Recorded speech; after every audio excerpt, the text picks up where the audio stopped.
नमस्कार, आप देख रहे हैं न्यूज वन इंडिया। मैं हूं आपके साथ दीपिका ओझा। अयोध्या नगरी यानी कि राम की नगरी जो इस वक्त सबसे बड़ा केंद्र बनी हुई है, क्योंकि 22 जनवरी को रामलला यहां पर अपने भव्य मंदिर में विराजमान होने वाले हैं।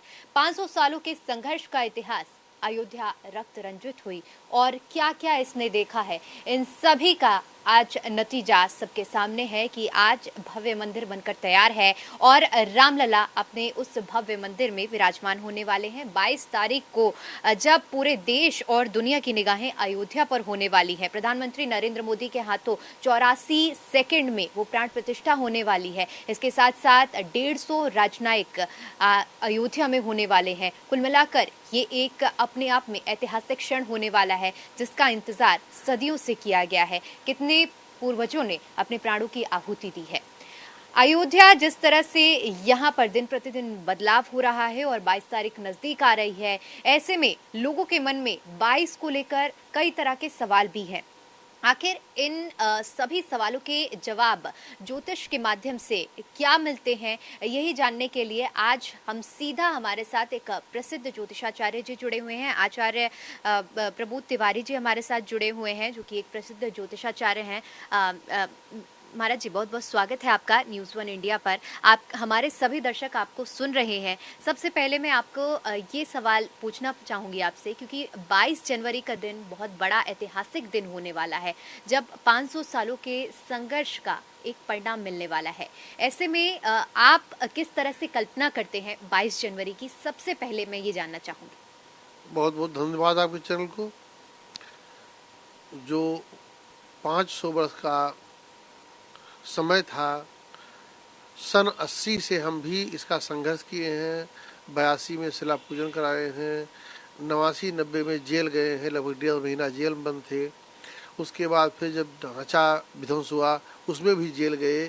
तो जो हम लोगों की तपस्या थी, या पूर्वजों की तपस्या थी, या पूरे हिंदू जनमानस की तपस्या और लालसा थी, उसकी पूर्ति हुई है। तो ये जाहिर बात है कि अगर प्यासा को पानी मिल जाए तो प्रसन्न हो जाता है। और यहाँ तो प्यासा नहीं, बल्कि इतनी उत्सुकता थी कि पूरा भारत, पूरा विश्व जो राम जी में आस्था रखता है, वो राम जी के मंदिर का लालायित था। आज वो 22 तारीख को राम जी का मंदिर बनकर तैयार हुआ, प्रतिष्ठा होने जा रहा है।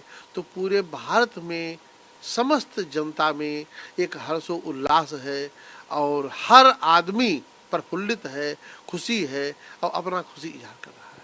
बिल्कुल महाराज जी, अब मैं चर्चा शुरू करती हूँ प्राण प्रतिष्ठा को लेकर, लेकिन इससे पहले जो भी दर्शक हमारे साथ जुड़े हुए हैं, अगर राम मंदिर को लेकर, प्राण प्रतिष्ठा को लेकर आपके मन में कोई भी सवाल है तो आप हमसे सीधा सवाल पूछ सकते हैं। महाराज जी उनके सभी सवालों के आपके जवाब देंगे। महाराज जी, क्योंकि देखिए 22 तारीख को सूक्ष्म रूप से एक प्राण प्रतिष्ठा का कार्यक्रम होने वाला है, लेकिन असल मायनों में अगर बात की जाए तो 16 जनवरी से ही इन कार्यक्रमों की शुरुआत होगी, जब विग्रह की स्थापना की बात कही जा रही है। सबसे पहले मैं इस पूरे 16 तारीख से लेकर 22 तारीख के अंतराल में जो पूरी प्रक्रिया होने वाली है, इस प्रक्रिया के बारे में समझना चाहूंगी। कोई भी प्रक्रिया हिंदू शास्त्र या अपने सनातन धर्म के अनुसार सबसे पहले पंचांग पूजन होता है। पंचांग पूजन के बाद नवग्रह पूजन होगा और जो विग्रह होगी उसका जलाधिवास होगा, यानी जल में उसको सुलाया जाएगा 24 घंटा। फिर पुष्पाधिवास होगा, पुष्प में। फिर अन्नाधिवास होगा, वस्त्राधिवास होगा। ये सब एक एक दिन कार्यक्रम हैं। एक दिन जल, अन्न, वस्त्र इत्यादि सब करेंगे। उसके बाद फिर उसका पूजन होगा और 22 तारीख को जो अभिजित मुहूर्त चुना गया है, उस मुहूर्त में विग्रह को जो प्राण संचार किया जाता है, जो वैदिक मंत्र है, जिस मंत्र से मूर्ति में प्राण की प्रतिष्ठा, प्राण प्रतिष्ठा जो शब्द है, वही मूर्ति, वही विग्रह जब दुकान पे होता है तो लोग शिल्पकार पत्थर से हथौड़ा मार करके पत्थर को तराशते हैं, लेकिन जब वही विग्रह मंदिर प्रतिष्ठित हो जाती है तो फिर उसका पूजा भगवान शुरू हो जाता है, क्योंकि वही प्राण प्रतिष्ठा है। तो जो अभिजित मुहूर्त है 22 तारीख को, जिस मुहूर्त में भगवान के प्राण को उसमें प्रतिष्ठित किया जाएगा, इसलिए वो प्राण प्रतिष्ठा मुहूर्त है और वो माना गया है। बिल्कुल महाराज जी, ये कहना गलत नहीं होगा कि मानो तो पत्थर में भी आपको भगवान देखने को मिलते हैं। इसके साथ ही महाराज जी मैं ये भी समझना चाहूंगी, क्योंकि 84 सेकंड का ये जो समय रखा गया है, आखिर 84 सेकंड ही क्यों रखे गए हैं, और इन 84 सेकंड में क्या कुछ ऐसा होने वाला है जो बरसों के इंतजार को खत्म करेगा? देखिए, वो 84 सेकंड और 84 मिनट की बात नहीं है। देखिए, वो प्राण प्रतिष्ठा होनी है, और वो तो जिस दिन राम मंदिर का फैसला आया और मंदिर बनना शुरू हुआ, उस दिन से ही जो 500 साल का आशा था उसकी पूर्ति हो गई। प्राण प्रतिष्ठा होनी उस समय होनी है, वो मंत्र बोला जाएगा। वो 84 सेकंड कोई जरूरी कि 84 सेकंड में हो ना, वैसी कोई मुहूर्त है कि 84 सेकंड वो तो महत्वपूर्ण मुहूर्त है। भगवान के विग्रह में, भगवान के पूजा में, भगवान के जन्म में लिखा गया है कि जय दिन राम जन्म श्रुति गावे, तीर्थ तहाँ सकल चली आवे। तो मेरा मानना है, मेरे सास का मानना है कि पूरे संसार के तीर्थ उस दिन अयोध्या में वास करेंगे। और राम जी के लिए, राम जी का जब प्राकट्य होता है तो सारे ग्रह उनके अनुकूल हो जाते हैं, सारे मुहूर्त अनुकूल हो जाते हैं। भगवान के लिए कोई 84 सेकंड या 84 मिनट की प्रतिबद्धता नहीं है। तो ठीक है, जो विद्वान कहते हो हमसे अच्छे होंगे, विद्वान हैं, लेकिन अभिजित मुहूर्त है, और अभिजित मुहूर्त में भगवान की प्रतिष्ठा की जाएगी, क्योंकि अभिजित मुहूर्त में भगवान का जन्म भी हुआ था। शीत दिवस मध्य था, मध्यकाल था, मध्य में भगवान का जन्म हुआ था, मध्यकाल में, इसलिए भगवान का जन्म हुआ था, उसी में प्राण प्रतिष्ठा किया जाएगा। महाराज जी, क्योंकि आपने जब वर्णन किया उस दौरान आपने मंत्रों का भी जिक्र किया था, मैं जानना चाहूंगी जब प्राण प्रतिष्ठा का कार्यक्रम होता है तो कौन से वैदिक मंत्रों का उच्चारण किया जाता है, और संक्षेप में समझना चाहूंगी कि उन वैदिक मंत्रों का महत्व क्या होता है, ये भी हमारे दर्शकों को बताएं।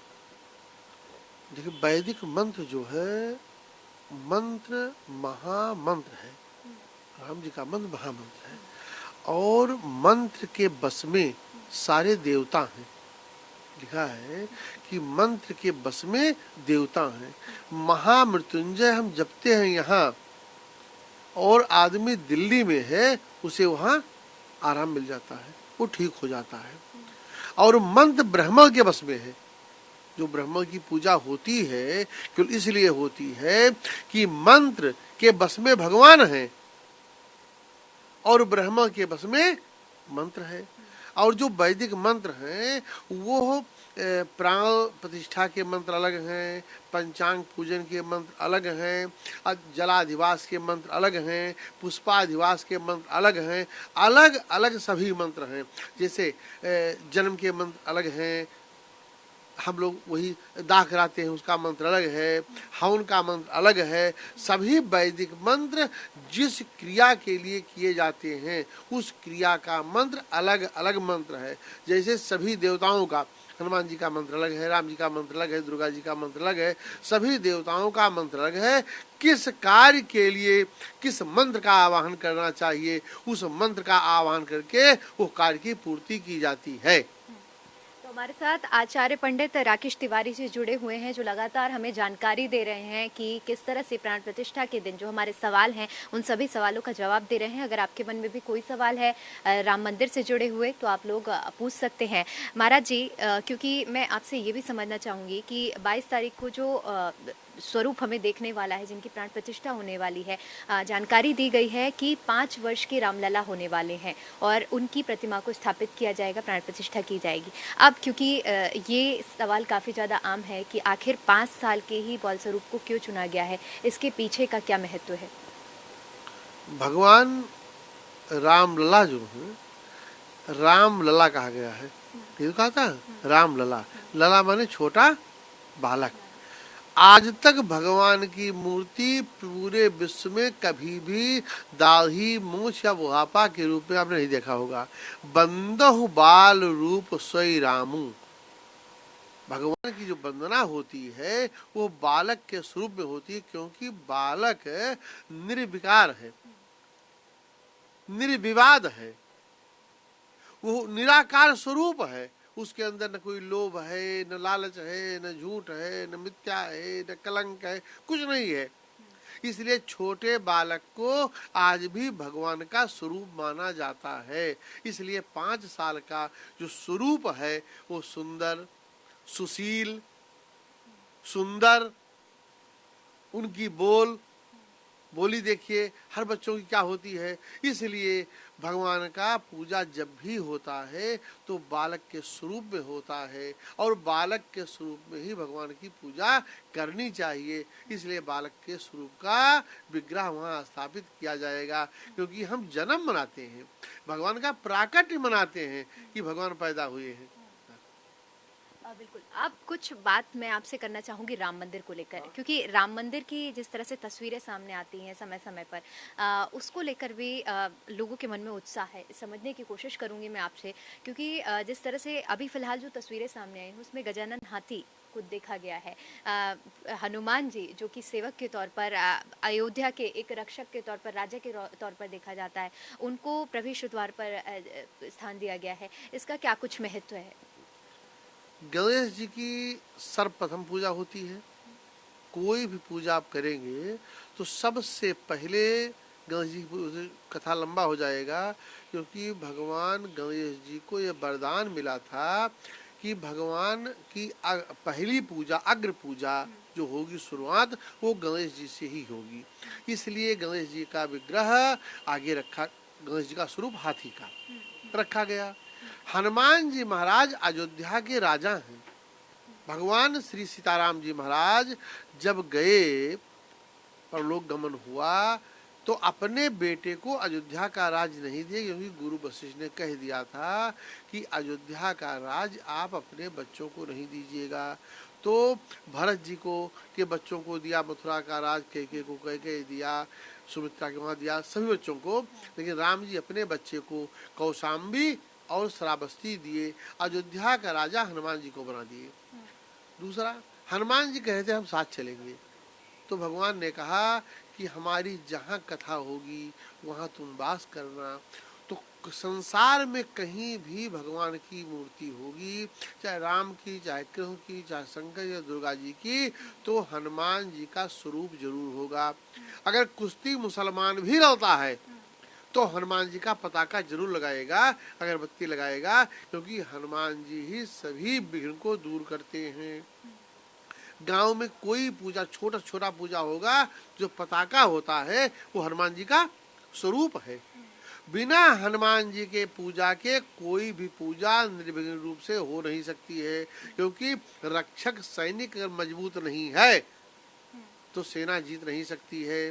तो हनुमान जी को पहरेदार के रूप में, उनको रक्षक के रूप में, हनुमान जी के राम दुआरे तुम रखवारे हो तो नयज्ञा बिन पैसारे, इसलिए हनुमान जी की विग्रह रखी गई।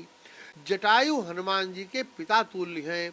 जब देवासुर संग्राम में महाराज दशरथ से प्रसन्न हुए तो उन्होंने कहा था दशरथ जी जटायु कि जो आपका प्रथम पुत्र होगा वो मुझे चाहिए। दशरथ ने उसमें कोई संतान नहीं था, इसे देने में ही कहा हम देंगे। जब राम जी का जन्म नहीं दिया, इसलिए रामचरितमानस में लिखा है कि निज कर क्रिया कीन्ही, निज कर मैंने अपने हाथ से क्रिया कीन्ही। राम जी ने जटायु का दाह संस्कार अपने हाथ से किया है, दशरथ का नहीं किया, जटायु का किया। जटायु को भगवान पिता तुल्य मानते थे, और इसीलिए संपाति जटायु का बड़ा भाई है, उसने माँ सीता का प्रथम दर्शन कराया था। प्रथम सूचना देने वाले हनुमान जी नहीं है, हनुमान जी को संपाति ने दिया वाल्मीकि रामायण के अनुसार। इसलिए जटायु की मूर्ति यहाँ विराजमान है। गरुड़ की मूर्ति इसलिए विराजमान है कि गरुड़ भगवान के सारथी हैं।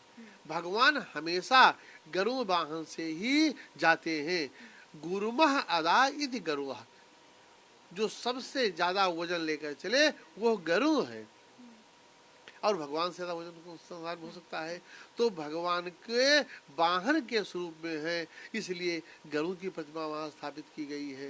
ये सब भगवान के सेवक हैं, भगवान के पार्षद हैं, भगवान के अनन्य प्रिय भक्त हैं। इसलिए सब अगर भक्त सहित नहीं रहेंगे तो मंदिर का स्वरूप पूरा नहीं हो सकता है। इसलिए भगवान अपने परिकर सहित उनकी स्थापना की जा रही है। बिल्कुल महाराज जी, ये भी समझना चाहूंगी मैं आपसे, क्योंकि जो राम मंदिर का मुख्य द्वार है वो पूर्व दिशा में है, तो उसका क्या कुछ महत्व रहेगा? आखिर पूर्व दिशा ही क्यों चुनी गई है? 4 उसी दिशाएं 10 होती हैं, लेकिन 4 मुख्य मानी गई हैं। पूरब और उत्तर, पूर्व में पूर्व के स्वामी इंद्र हैं, उत्तर के स्वामी कुबेर हैं, दक्षिण के स्वामी जमराज हैं और पश्चिम के स्वामी वरुण हैं। जल लोक वरुण लोक पश्चिम है, शमशान लोक दक्षिण है। इसलिए कभी भी आदमी जब मरता है, शरीर पूरा होती है, तो उसका पैर दक्षिण दिशा में ही रखा जाता है, चाहे जो आप देखे होंगे, और उसे दक्षिण दिया जाता है। तो शमशान यानी शमशान जो है वो दक्षिण है, जमराज का लोक दक्षिण है। इसलिए हम सनातन धर्म में दक्षिण की तरफ दरवाजा नहीं रखा जा सकता है। पश्चिम जल है, पश्चिम में सूर्यास्त होता है और सूर्य अस्त को कोई नहीं देखना चाहता है। इसलिए पश्चिम दरवाजा जिसके भी घर का होगा वो सुस्त रहेगा, उसके घर पे ये वास्तुशास्त्र के हिसाब से पश्चिम दरवाजा निषेध माना गया है। जल्दी पश्चिम दरवाजा और दक्षिण दरवाजा नहीं होता है। अब मजबूरी है, शहर में जगह नहीं, लोग भले कर लें, लेकिन होना नहीं चाहिए। उत्तर और पूरब 2 दरवाजा शुभ है, भगवान का वास है। और आज भी जितने सनातन धर्म में पूजा करते हैं, अभी पूजा की होंगे तो हवन पूरब मात होकर के ही किया जाता है। पूरब आचार्य बैठेगा उत्तर मात और आप बैठेंगे पूरब मात। यही पूरब की प्राची है, प्राचीसा है, इंद्रलोक है, देवलोक है, इसलिए पूरब की तरफ अति शुभ है, इन्हें पूरब दरवाजा रखा गया है।